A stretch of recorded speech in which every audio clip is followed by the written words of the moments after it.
കൂട്ടുകാരെല്ലാവർക്കും പുതിയ വീഡിയോയിലേക്ക് സ്വാഗതം.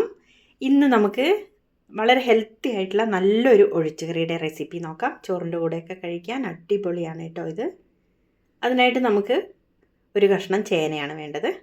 ചേന എല്ലാവർക്കും അറിയാം, നിരവധി ആരോഗ്യ ഗുണങ്ങളുള്ളതാണ്.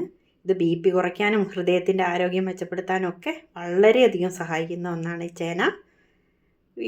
ഷുഗറുള്ള പേഷ്യൻസിനെല്ലാം ചേന കഴിക്കാമെന്ന് പറയുന്നുണ്ട്.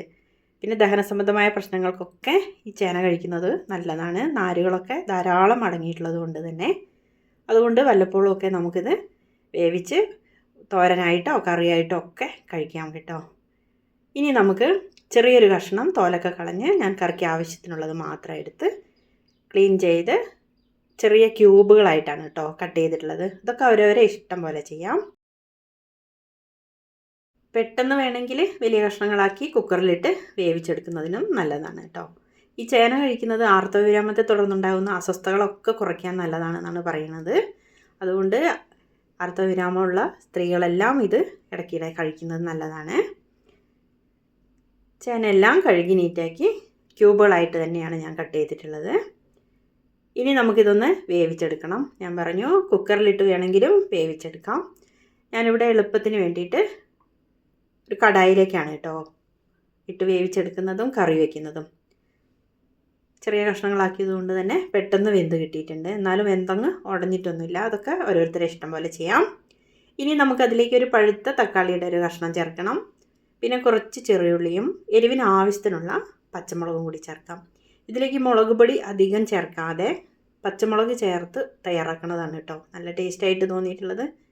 മുളക് പൊടിയുടെ കുത്തൊന്നും അധികം വരണ്ട. ഇനി അല്പം മഞ്ഞൾപ്പൊടി ചേർക്കാം. കറിക്ക് ആവശ്യത്തിനുള്ള മഞ്ഞൾപ്പൊടിയാണ് ചേർത്തിട്ടുള്ളത്.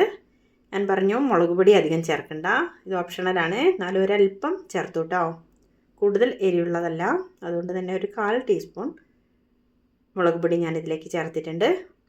പച്ചമുളക് തന്നെ അധികം ചേർക്കണേ, അപ്പോഴാണ് നല്ല രുചി ഉണ്ടാവുക എന്ന് ഞാൻ പറഞ്ഞല്ലോ. ഇനി ഇതിലേക്ക് ഒരല്പം ഉപ്പ് ചേർക്കാം കേട്ടോ, കഷ്ണങ്ങളൊക്കെ പിടിച്ച് വരാൻ വേണ്ടിയിട്ട്. ചേന ചൊറിയുന്നത് കൊണ്ട് തന്നെ തിളച്ച് കഴിഞ്ഞതിന് ശേഷം ഉപ്പൊക്കെ ഇടും അല്ലേ. ആദ്യമൊക്കെ നമ്മളിത് ചെയ്യുമ്പോൾ ഇതൊക്കെ അവരവരെ ഇഷ്ടം പോലെ ചെയ്യാം കേട്ടോ. ഞാൻ ഇത് കൂടെ തന്നെ കുറച്ച് കല്ലുപ്പ് ചേർത്തിട്ടുണ്ട്. ഈ പാകത്തിനുള്ള വെള്ളവും കൂടി ഒഴിച്ചിട്ട് നമുക്കിത് വേവിക്കാനായിട്ട് വെക്കാം കേട്ടോ. ആദ്യം ഹൈ ഫ്ലെയിമിലിട്ടിട്ട് നന്നായിട്ടൊന്ന് തിളക്കട്ടെ. എന്നിട്ടൊന്നൊരു മീഡിയം ഫ്ലെയിമിലിട്ടിട്ടൊന്ന് പതുക്കെ വേവിച്ചെടുക്കാം. പെട്ടെന്ന് ചെയ്യണമെങ്കിൽ കുക്കറിലിടാം. ഞാൻ പറഞ്ഞു കുക്കറിലിട്ട് വേവിച്ചെടുക്കാം. കൂട്ടുകാരെല്ലാവരും വീഡിയോ ലൈക്ക് ചെയ്ത് കാണണേ. സബ്സ്ക്രൈബ് ചെയ്യാത്തവർ ചെയ്യാൻ മറക്കല്ലേ. വീഡിയോ കണ്ടിട്ട് നിങ്ങളുടെ അഭിപ്രായം കൂടി പറയണം.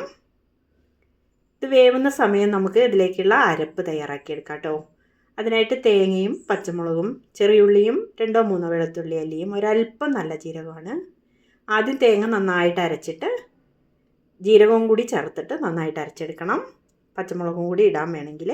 പിന്നെ ചെറിയുള്ളിയും വെളുത്തുള്ളിയും കൂടി ഇട്ടൊന്ന് ഒതുക്കി എടുത്ത് വെക്കണം കേട്ടോ. അതാണ് അതിൻ്റെ അരപ്പ്. അപ്പോഴേക്കും ചേനയിലെ വെള്ളമെല്ലാം വറ്റി ചേനയൊക്കെ വെന്തിട്ടുണ്ട്. വെള്ളമെല്ലാം വറ്റി വന്നിട്ടുണ്ട്. എരിവൊക്കെ പിടിച്ചു. മുളക് പൊടി ചേർത്തിട്ടുണ്ട്, മഞ്ഞൾപ്പൊടി എല്ലാം നല്ല കളറായിട്ടുണ്ട്. തക്കാളി എല്ലാം വെന്തുടഞ്ഞിട്ടുണ്ട്, കണ്ടില്ലേ. ഈ സമയം ഉപ്പ് വേണമെങ്കിൽ ചേർക്കാം കേട്ടോ. കഷ്ണത്തിൽ പാകമായിരിക്കണം, അപ്പോഴാണ് ടേസ്റ്റ് ഉണ്ടാകുന്നത്. ഇനി അത് വേണമെങ്കിൽ ഒന്ന് ഉടച്ചു കൊടുക്കാം കേട്ടോ. വേണ്ടവർക്ക് ജസ്റ്റ് ഒന്ന് ഉടച്ചു കൊടുക്കാം. എന്നിട്ടൊന്ന് ഹൈ ഫ്ലെയിമിലിട്ട് ഞാൻ ഒന്നുകൂടി ഒന്ന് തിളപ്പിച്ചു. പിന്നെ വേണ്ടത് ഇതിലേക്ക് പരിപ്പാണ്. പരിപ്പും ചേനയും കൂടിയാണ് ഞാൻ തയ്യാറാക്കുന്നത്. പരിപ്പ് നേരത്തെ വേവിച്ചു, അത് വീഡിയോയിൽ കാണിച്ചില്ല. ഇതാ കണ്ടില്ലേ, ഒരല്പം മതി, കൂടുതൽ വേണ്ട കേട്ടോ. നന്നായിട്ട് വെന്തുടഞ്ഞതാണ്, കണ്ടോ. അതാണ് ഇത്രയും കൂടുതലായിട്ട് തോന്നുന്നത്. അതിലൊരല്പം വെള്ളം കൂടി ഉണ്ടായിരുന്നു, അതും കൂടി ചേർത്തു. തേങ്ങയും കുറച്ച് ചേർത്താൽ മതി കേട്ടോ, കൂടുതൽ വേണ്ട. പരിപ്പും എല്ലാം കൂടി ഒന്ന് വെന്ത് കലങ്ങി വരില്ലേ. നമുക്ക് ചേനയുടെ ഗുണങ്ങളെല്ലാം കിട്ടണം. അതിന് വേണ്ടിയിട്ടാണ് കൂടുതൽ തേങ്ങ ചേർക്കണ്ട, എണ്ണയൊന്നും അധികം ചേർക്കണ്ട എന്ന് പറഞ്ഞത്. ഒരല്പം തേങ്ങ അരച്ചെടുത്തു. ഉള്ളിയൊക്കെ ചേർത്ത് ചതച്ച് എല്ലാം കൂടി മിക്സ് ചെയ്തതാണ് അരപ്പ് തയ്യാറാക്കേണ്ടത്, ഞാൻ കാണിച്ചല്ലോ. ഇനി നമുക്കിത് കറിയിലേക്ക് ഒഴിച്ചു കൊടുത്തിട്ട് നന്നായിട്ടൊന്ന് ഇളക്കി യോജിപ്പിക്കാം. ഹൈ ഫ്ലെയിമിലിട്ട് തന്നെ നമുക്കിത് തിളപ്പിക്കാം കേട്ടോ. ഉപ്പ് വേണമെങ്കിൽ ഇതിലേക്ക് ഒരല്പം ചേർക്കാം. എന്നിട്ടിത് നന്നായിട്ടൊന്ന് തിളച്ച് വരട്ടെ.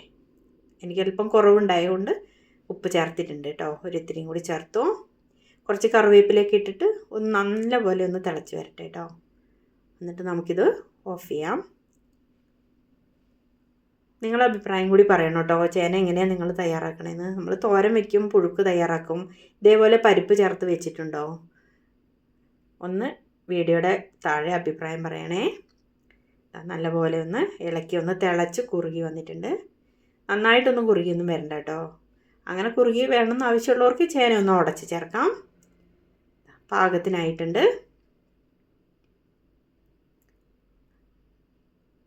കറി സെറ്റായിട്ട് വന്നിട്ടുണ്ട് കേട്ടോ. ഇനി നമുക്ക് സ്റ്റൗ ഓഫ് ചെയ്യാം.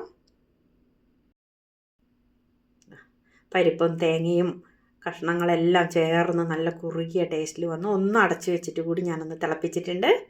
ഇനി നമുക്കിതൊന്ന് ഓഫ് ചെയ്യാം. ഓഫ് ചെയ്തിട്ട് അവിടെ ഇരിക്കട്ടെ കേട്ടോ. ഇനി നമുക്ക് ഈ ചൂടിൽ തന്നെ ഈ കറി ഒന്ന് താളിച്ചിടണം. നന്നായിട്ടൊന്ന് താളിച്ചിടും കൂടി വേണം. അപ്പോൾ നല്ലൊരു രുചിയാണ് കേട്ടോ. അതിനായിട്ട് ഒരല്പം വെളിച്ചെണ്ണ ഒഴിച്ച് ചൂടായി വരുമ്പോൾ അതിലേക്ക് അല്പം കടുക് ഇട്ട് കൊടുക്കാം. കടുക് പൊട്ടി വരുമ്പോൾ ഇതിലേക്ക് ചെറിയുള്ളി നന്നാക്കിയതും പിന്നെ വറ്റൽമുളകും കറിവേപ്പിലയും സാധാരണ പോലെ തന്നെ വെളിച്ചെണ്ണയിൽ തന്നെ വറുത്തിടുമ്പോഴാണ് നല്ല രുചി ഉണ്ടാവുക കേട്ടോ. വറ്റൽമുളക് ചേർത്ത് കൊടുത്തു. ചെറിയുള്ളി നന്നായിട്ടൊന്ന് അരിഞ്ഞു നൈസായിട്ട് അരിഞ്ഞതും കറിവേപ്പിലയും കൂടി ചേർത്ത് ഒരു ബ്രൗൺ കളറാവുന്നവരെ നമുക്കിതൊന്ന് മൂപ്പിച്ചെടുക്കാം. ബ്രൗൺ കളറാവുന്നവരെ മൂപ്പിച്ചെടുത്തിട്ട് ഇതിലേക്ക് ചേർത്ത് കൊടുക്കാം കേട്ടോ. ഒരു തുള്ളിയൊക്കെ ഒഴിച്ചാൽ മതി, കൂടുതലൊന്നും ഒഴിക്കണ്ട കേട്ടോ. എണ്ണയും തേങ്ങയും ഒന്നും പാകത്തിന് ചേർത്താൽ മതി. ഇതാ ഇളക്കി യോജിപ്പിച്ചു. സൂപ്പർ ടേസ്റ്റി ആയിട്ടുള്ള ചേന പരിപ്പ് കറി ഇവിടെ റെഡി ആയിട്ടുണ്ട്. എല്ലാവരുടെ അഭിപ്രായം പറയണേ. ഇഷ്ടപ്പെട്ടാൽ ഒന്ന് ഷെയർ ചെയ്യണം. ഹൈപ്പും കൂടി ചെയ്യാൻ മറക്കല്ലേ. വീണ്ടും നമുക്ക് മറ്റൊരു വീഡിയോയുമായി കാണാം.